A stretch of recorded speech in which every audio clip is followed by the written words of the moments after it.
India and ASEAN.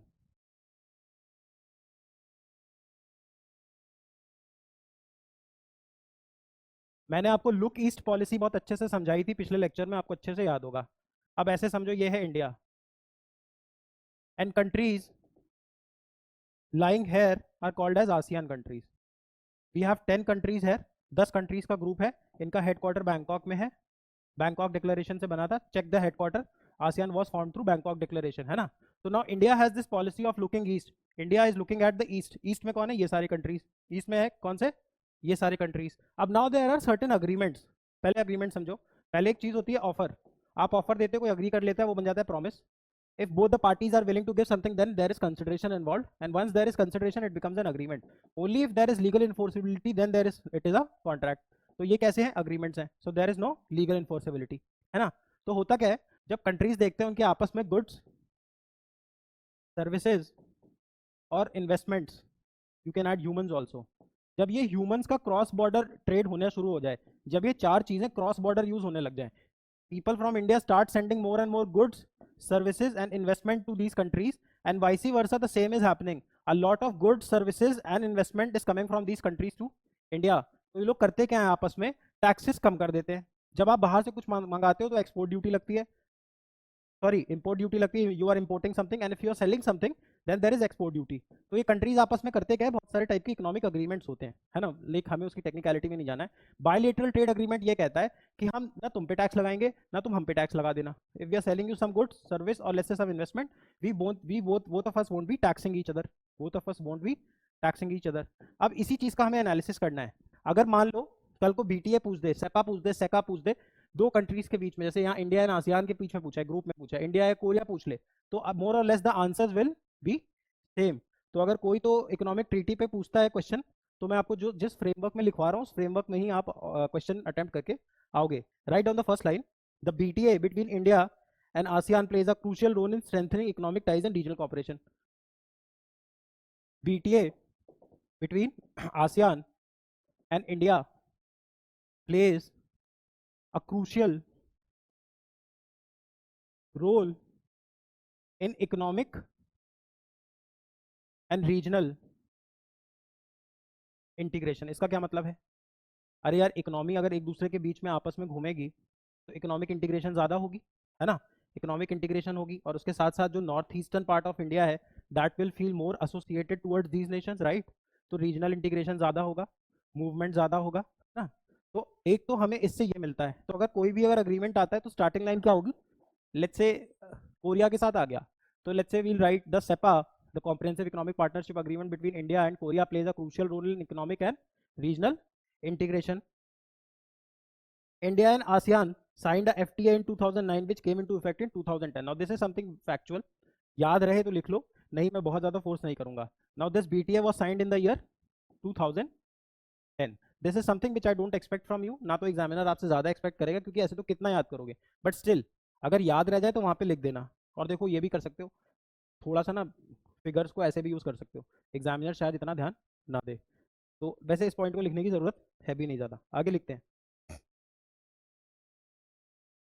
Now this the BTA was to enhance economic integration by reducing tariffs, promoting trade facilitation and foreign investment opportunity. Obviously this will happen when, जब हम tariffs कम कर दें, बाहर से आने वाली, यहाँ से आने वाली चीज़ों पे टैक्स कम कर दो, tax can also be called as tariff. FDI increase करा दो, अगर इंडिया बाहर कुछ भेजता है that is called as FDI, है ना, बाहर से पैसा इंडिया आता है that is called as FDI, अगर किसी बाहर की कंट्री से इंडिया में पैसा आएगा that is called as FDI, and if someone from India is going to invest in abroad that is called as ODI, तो ओवरसीज डायरेक्ट इन्वेस्टमेंट। तो FDI और ODI हमें बढ़ाना है, FDI ODI बढ़ाना है, साथ में टैरिफ रिड्यूस करने हैं। इसके आगे एक पॉइंट लिखो, इसके आगे एक पॉइंट लिखो, ASEAN is one of the largest trading partners of India. ASEAN is one of the largest trading partners of India. Largest trading partner of India. It is one of the largest trading partner of India.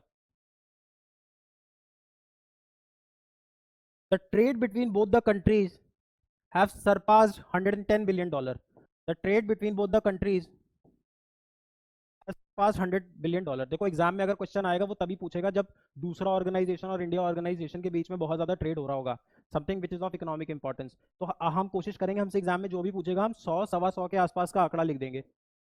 Let's say US पूछ लेता तो हम US में लिख के आ जाते $125 billion. समझ में आ रहा है? एग्जामिनर चेक करने नहीं जाएगा, इस चीज को दिमाग में रखो। एग्जामिनर के पास इतनी कॉपीज होंगी कि वो एक एक वर्ड नहीं चेक करेगा। तो अगर ऐसा क्वेश्चन आएगा तो समझ जाओ रिलेशंस अच्छे हैं। रिलेशंस अच्छे हैं, आसियान में $110 बिलियन था, यूएस से थोड़ा बढ़ा के लिख दो, है ना। But the line remains the same, line जो लिखनी है वो सेम रहेगी और उसको हमें इंप्लीमेंट करना ही करना है। इसके आगे लिखो, there are certain challenges such as trade imbalances, non tariff barriers and competition from other RTAs. अब देखो चैलेंजेस क्या हैं। चैलेंजेस ये हैं कि आसियान ने खाली इंडिया के साथ तो बीटीए साइन कर नहीं रखा, और भी कर रखे हैं। जैसे एक आरसीईपी नाम का regional comprehensive economic partnership wherein there are 15 odd countries. तो भाई अगर उसको एक चीज़ इंडिया से मिल रही है और वही चीज़ आरसेप से सस्ते में मिल रही है तो वहाँ चला जाएगा। इसके बाद नॉन टैरिफ बैरियर्स का प्रॉब्लम है, मतलब देखो बाहर से अगर मुझे कोई चीज़ नहीं मंगानी है ना, तो मैं उस पर हाई टैक्स लगा दूंगा। जैसे हमें नहीं चाहिए थी टेस्ला तो हमने उस पर इंपोर्ट ड्यूटी डबल कर दी। बाहर से मुझे कोई चीज़ नहीं मंगानी है तो मैं टैक्स लगा दूंगा, या मैं कुछ और बहाना बनाऊंगा। जैसे मान लो मुझे चाइना से नाइकी के शूज़ इंपोर्ट करने हैं, अब मैं चाइना को बोलूंगा ये नाइकी जो कॉटन यूज़ कर रहा है ना, ये कॉटन युगूर मुस्लिम्स यूज बना रहे हैं।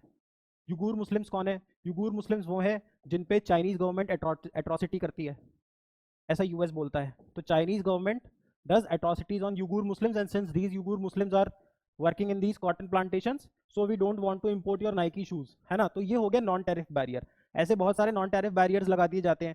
Competition coming from different BTAs such as RCEP, तो इससे ना हमारे जो बीटीएम में कुछ इश्यूज भी आते हैं। साथ में एक बहुत बड़ा पंगा है trade imbalance.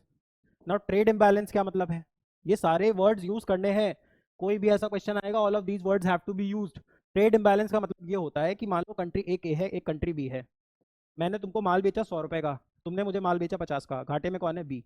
Now this is trade imbalance. इसने 150 बेचा होता है, इसने 150 बेचा होता है, that would have nullified it to zero and that would have been the ideal condition. But इसमें क्या हो रहा है? एक को फायदा हो रहा है, एक को नुकसान हो रहा है। This is called as trade imbalance and you will be shocked to know India has a positive trade imbalance with US. मतलब हम यूएस को ज्यादा सामान बेच आते हैं और यूएस हमें कम बेच पाता है। इसीलिए यूएस ये बात बोलता है कि India no longer is a developing country, India and China both, क्योंकि हमें ज्यादा माल बेच के जा रहे हैं। While with China we have a positive negative trade imbalance, मतलब China is able to sell us more while we are able to sell less to China।